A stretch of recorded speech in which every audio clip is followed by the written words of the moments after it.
We're live. All right, let's So, do this. How's it going? I'm well, man. How are you? Good. We got Fidgee at the table here. What's going on, guys? So I have a few questions for you. All right, for sure. So first question: what got you started into writing? Because we're going to be talking about hip hop. He's a hip hop artist. If y'all didn't know, check him out on YouTube. Yeah, Fidgee. yeah. Fidgee at youtube.com. Thank you. So, and we're just going to talk about hip hop and what got us started and what got you started. So, we're a little faded. Yeah, I'm hella faded, man. But it's all good. We good. But, first question, so what got you started into writing music? Like, doesn't have to be hip hop, just a reason. I got started into hip hop when I was hanging out with my cousins one day. Mm-hmm. You know, we were all just chilling at my uncle's and they're just like, hey, let's go for a ride. And I was like, hell yeah, let's do it.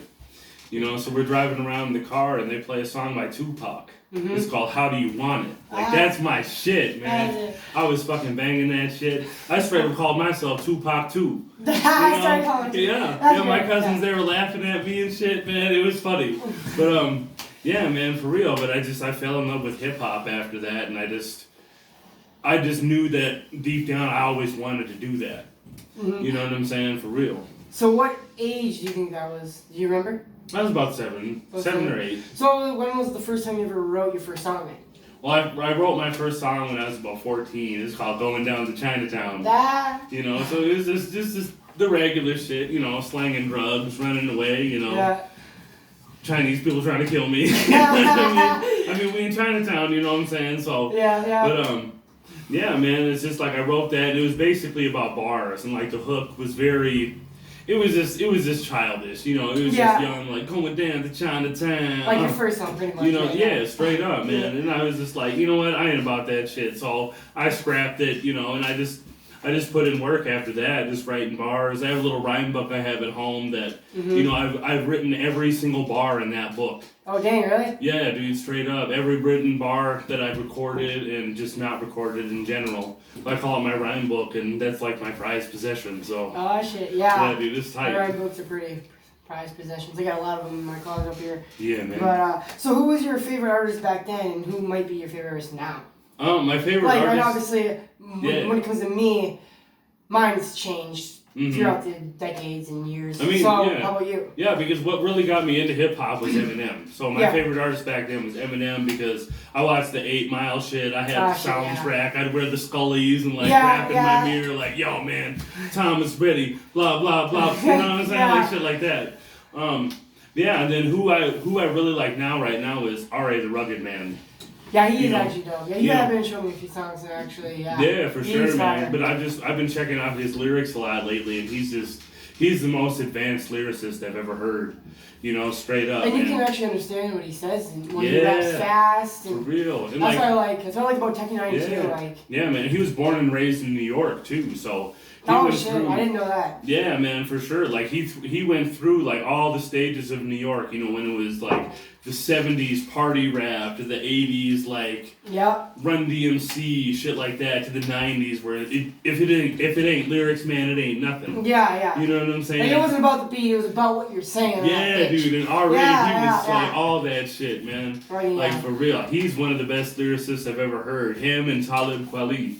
You know, those two are my top right now. But yeah, man, for sure. Who do you like, man? What's your favorite artist? At this point, not gonna lie. Okay, so I started straying away from a little bit of the actual hard hip hop. Like Ian Dyer's got my attention right now. Because of the R&B-ishness. Six Black. I'm not really sure how you say his name exactly, so I mean, don't quote me on this. It's like Six Black or Six Black. I don't know what it is. But he's really dope to me. Like, more of the R&B-ish, but like, emotionally supposed R&B-ish, and not like trying to be on the radio. Like, you can, they might be on the radio, but you can tell they're not trying to be on the radio. Well, yeah, because there's a lot of R&B artists that are just straight up for like listening at home. You know what I mean? You get off work, you want to hang out with your girl, you play some R&B. Yeah. You know, but then there's other R&B like Michael Jackson where like you drive around exactly. the way you make me like feel. you can be with your girl and driving around and you can literally get a pussy wet by those songs. You can go get a burger and hit up the drive-in, you know? Like, and I'm making you feel like a queen, baby. Yeah! Yeah, exactly. exactly. Yeah, man, for real. Yeah, dude, straight up. So when you wrote your first song, what did your family actually think of it? Or did they even listen to it, or what? My mom didn't really care. I mean, not in the sense, like, in a negative way, but, like, I was just a little kid, spitting raps. She was like, oh, wow, that's so cool, Dustin. Yeah. She thought it was a phase or a stage that was just going to pass on. Yeah, and then my sister was just like, wow, that's pretty cool. She didn't care either. Yeah. You know what I mean? But, yeah, so I just kept writing and just kept figuring out how to freestyle and stuff like that. Mm-hmm. Like, one of my biggest influences to freestyle is Chris Webby. Oh, dude, Chris Webby actually is dude. Yeah, and he said that he practiced freestyling with Dr. Dre's 1999 The Chronic 01. Oh, okay. But it was the big edited version. So instead of the marijuana leaf on it, it was just a big fucking censored. Oh, really? Was it? Yeah, dude. So, like, I would just listen to the beats and just freestyle to it, man, and just fucking try to be as lyrical as possible. Because I wanted to be as skilled as Chris Webby when it comes to freestyling. Yeah. Because he's a beast, man. He's a beast. Mm-hmm. He's underrated as fuck.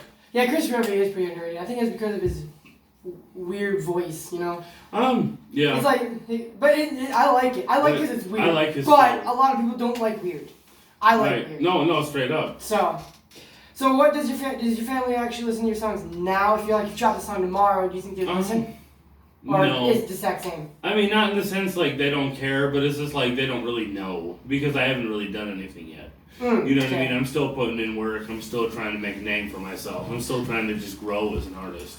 So do you think if you actually did drop a song tomorrow, I'm not saying you're going to, but if you did, they might listen? Like, at least your sister, maybe? Yeah. If I shared it to her, definitely. Okay, yeah. That's a step. It's a step. Yeah, man, for real. Because I can tell you, my family at first, the most supportive one was my mom. Yeah. My mom was very supportive on crazy shit. Right. My dad is not. But my mom your dad is very... Like, you gotta prove to my dad strict, why you're doing it, and, you can do it.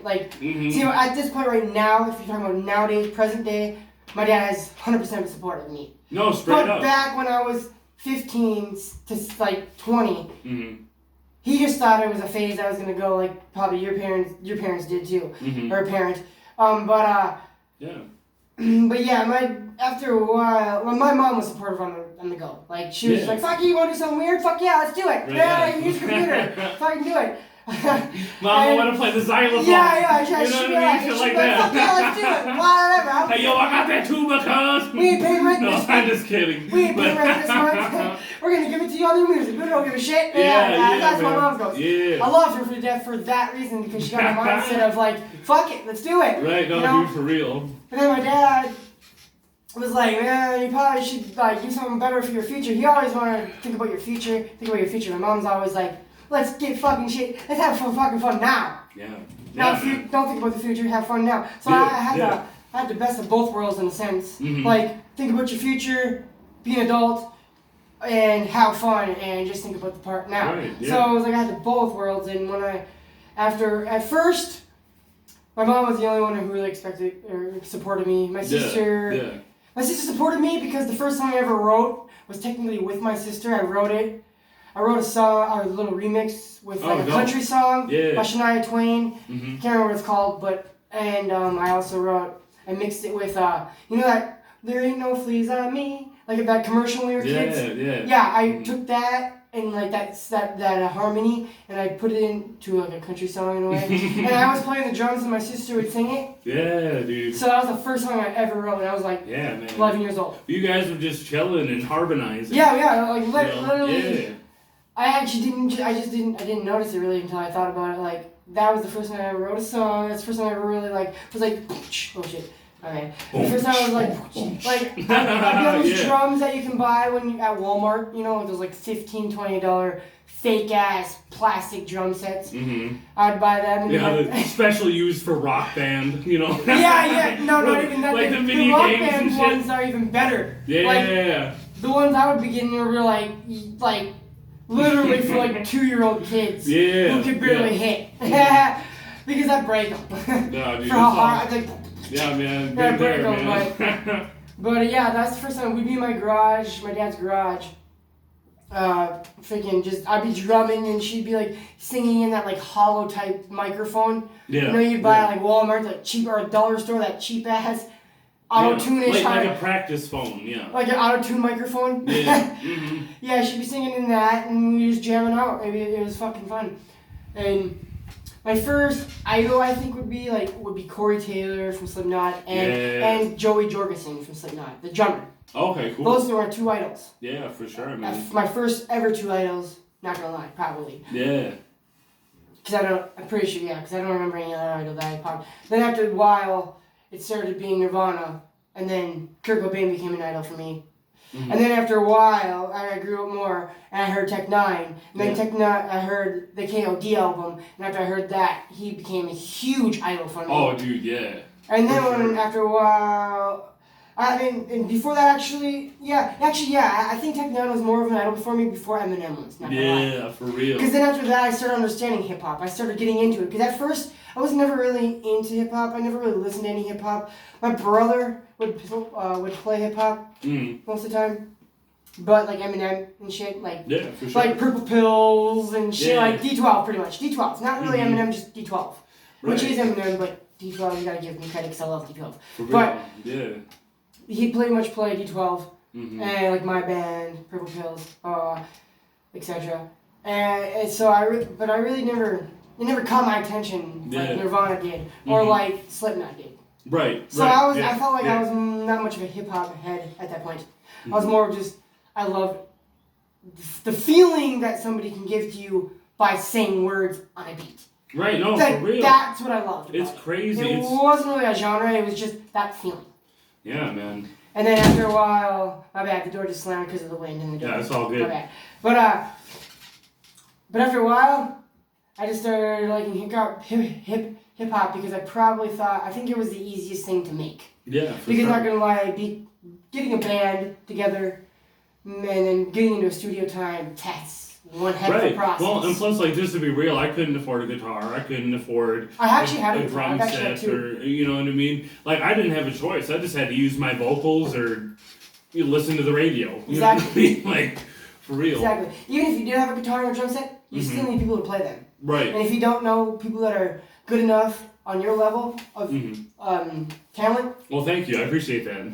I'm just saying, like, you got talent. But any I'm artist, just saying, like, any artist who thinks they got talent, you want everybody else on your band members to be the exact same talent or better. For real, yeah, dude. And we live in a town where it's like 16,000 people, so it's like really hard to find somebody who has that talent. You know, that you are looking for. That actually puts the time in. Yes, exactly. So it's like having a band in Jamestown, North Dakota is like almost not really logical. No, for real. It's not logical. Yeah. So hip hop's the thing that we have. Literally, hip hop is the thing that we have to go to. Yeah, because totally. It's the easiest and it's fun still. It's fun. Yeah, for sure, man. And plus, like, we grew up during the hip hop boom. We grew up when 50 Cent and Eminem were the biggest things in the fucking world. You know what I mean? We grew up when 50 Cent for sure. Yeah, 50 Cent and hugest things in the world. When Lil Wayne was fucking just tearing it. If you turned on the radio, it was either a Lil Wayne song or a Lil Wayne feature. Straight up. Or 50 Cent or Eminem. Or D12. I remember that shit. And everybody hated on Lil Wayne, man. I've always thought Lil Wayne was dope. Dude, Lil Wayne was dope. For real, man. He is like, dope. Straight up. They hated on him because it's hard to get used to people's voice. Like, if it's not deep... It's coming from somebody whose voice is not really that deep. People gotta take a few songs to get used to you. It's something that you gotta inherit.